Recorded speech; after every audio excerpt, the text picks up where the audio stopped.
What's going on YouTube? Today we're taking a look at the brand new Suunto Wing bone conduction headphones with aptX technology. And as bone conduction headphones go, I think Suunto did it actually really right. But let's get into some of the features of the Suunto Wing that are going to stand out from the crowd and really make the Suunto Wing high on your priority if you're in the market for this type of headphone.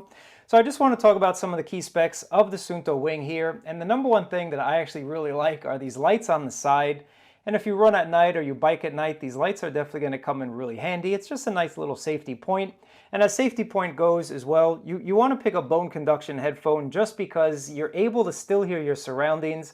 As much as I love my noise cancellation headphones, as much as I love really hearing that deep bass, I still would much rather hear my surroundings as I bike through the city. And I'm going to show you a little video that I did as well after my first biking experience with the Suunto Wing. But I just want to talk about some of the key specs of the Wing here. Now, number one, you will see that it doesn't charge with USB-C directly to the headphones. And that's kind of a little bit of a bummer, guys, but it does have this battery pack / charging solution. So this will give you an extra 20 hours of juice if you charge it up fully. And I think that's something really cool. You can still just throw this in your bag or your pocket or your pouch, and it's not going to take up a lot of space. When you need to charge the headphones, you just pop them in just like that. So as charging goes, I like the fact that this doubles as a battery pack as well as the proprietary system. If it was only one, aka just the charger, this would not really be a great solution. But I'm happy Suunto thought of everything, and super light. You can see it fits right in the palm of my hand here. When it comes to battery life, Suunto claim about 10 hours of battery life on the Wings here. And again, with this battery pack / charger, you will get an extra 20 hours. So this is going to give you another 2 charges when it comes to the Suunto Wing. I actually got more closely to that 8-hour mark when it comes to battery life. I never really got the 10 hours, but I'd say 8 hours is still plenty for most people. I don't really bike more than 10 hours, so I think 8 hours is actually really good. And when you come back home or you come back to the office, you just put them in the charging case anyway, and they're just going to top themselves up. So battery life was never really an issue for me, and I did leave these lights on just because I think these lights are really cool. So even if I was biking during the day, I still had those little LEDs on. Now the next thing I want to talk about is water resistance, because if you get stuck in the rain, if you get stuck wherever you are, you still want to be able to have headphones that function. With IP67 water resistance, a little bit of a rain shower is not going to be an issue. Now these are not intended to be swimmer's companions, so don't go swimming in that pool with the Suunto Wings. They're not going to survive a complete dive, if you will. But the overall design is really nice. It's a titanium alloy, and then it's covered with this really nice soft silicone on the outside. So in terms of comfort, these have been super comfortable to wear. No issues about that. So I'm just doing a little bit of a bike ride test with the Suuntos. I really like bone conducting headphones for bike riding, just because you can hear everything around you. You don't have to worry about blocking out noise. That's the worst thing you can do, is use noise canceling headphones. You want to be aware of your surroundings.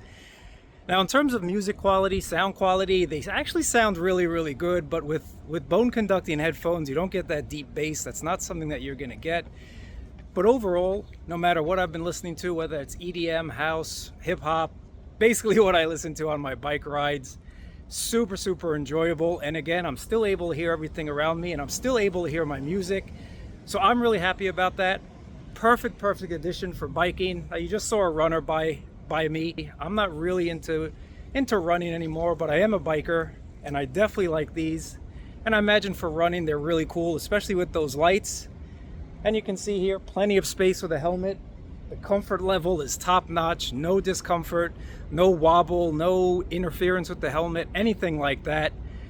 I gotta tell you, I'm super impressed. At higher sounds, the vibration is a little bit more noticeable than at lower sounds, but with these bone conduction headphones, I generally was in the 60 to 70 mark of that volume range. So the vibrations didn't really bother me, but I did notice if I put the volume all the way up to about 100, I did feel those vibrations a little bit more. On the bottoms, where you'll find your extremely tiny multifunction control panel. See your plus, your power, and your down volume as well. Now over time you will get used to these buttons, but they are a little bit on the small side. I kind of wish they put one larger button on this side and one larger button on that side, but it is what it is. You will get used to them, and over time, as I mentioned, you actually do figure out where to place your finger. Not really all of that big of a deal. So you'll see these lights here once again, guys. They have multi functions. So if you hold on the volume down button, you can cycle through the different functions available. That's kind of like a flashing, and then you also have an SOS feature as well. So here's your SOS feature, kind of cycles through if you need a little bit of help. And of course, if you hold down that volume button, you can disable them all together. Pressing on it once again will turn on your lights. Suunto also has an application, so you'll be able to see your battery percentage right over there. I'm at 100%. There also is head movement controls, which actually does work pretty decently. So if you want to reject a call, you kind of shake your head no twice. If you want to answer a call, you kind of shake your head yes up and down twice. And you can also shake your head to switch to the next song. So these are actually really good if you kind of just wanted to answer a call or reject a call as you're out cycling. You don't want to fiddle around with your phone. Actually a really nice job. And if you do have a wearable, you can actually see who's calling before you decide whether or not you want to take the call. And in terms of call quality, as you're cycling around town, again, they're open ear type of headphones, open environment type of bone conduction headphones. The sound quality is okay. It'll get the job done. You'll be able to kind of know what that person wants to talk to you about, kind of know what's going on. For longer conversations, you might want to kind of slow it down and take that phone call. Just kind of listen to it while I'm here in the office and let me know what you think about the sound quality. So this is the Suunto Wing in the outdoor test. Just kind of doing a light little walk through New York City, some background noise and whatnot. So this is the outdoor test once again of the Suunto Wing.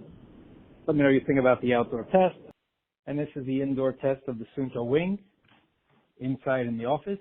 1, 2, 3, 3, 2, 1. Now a couple more things you'll see from the application is the LED lights that I just showed you. So you can just cycle through it right here, just from the app, making it a little bit easier if you wanted to just go ahead and do that. You also have dual device connection, which makes it a lot easier if you have one device for your activities and one device for when you're back home. Maybe you just have like an outdoor phone that you use or an outdoor Bluetooth MP3 player or something like that. You can connect the headphones to both that device and your phone. So whichever one you turn on, the headphones are going to be smart enough to switch between whichever one is playing the music for you. So I like seeing dual device connections. So that's really it when it comes to the Suunto Wing. I think this is a really nice design. They're actually really premium feeling. They're very sturdy. They're very attractive in my opinion. I think Suunto did a really nice job.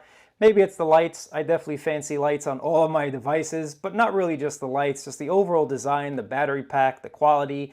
Again, for safety reasons, these are my #1 cycling headphones these days. But if you have any questions, let me know down in the comments below.